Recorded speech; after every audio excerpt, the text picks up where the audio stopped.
بسم الله الرحمن الرحيم أرأيت الذي يكذب بالدين فذلك الذي يدع اليتيم ولا يحض على طعام المسكين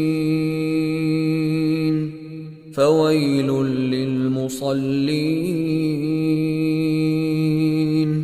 الذين هم عن صلاتهم ساهون الذين هم يراءون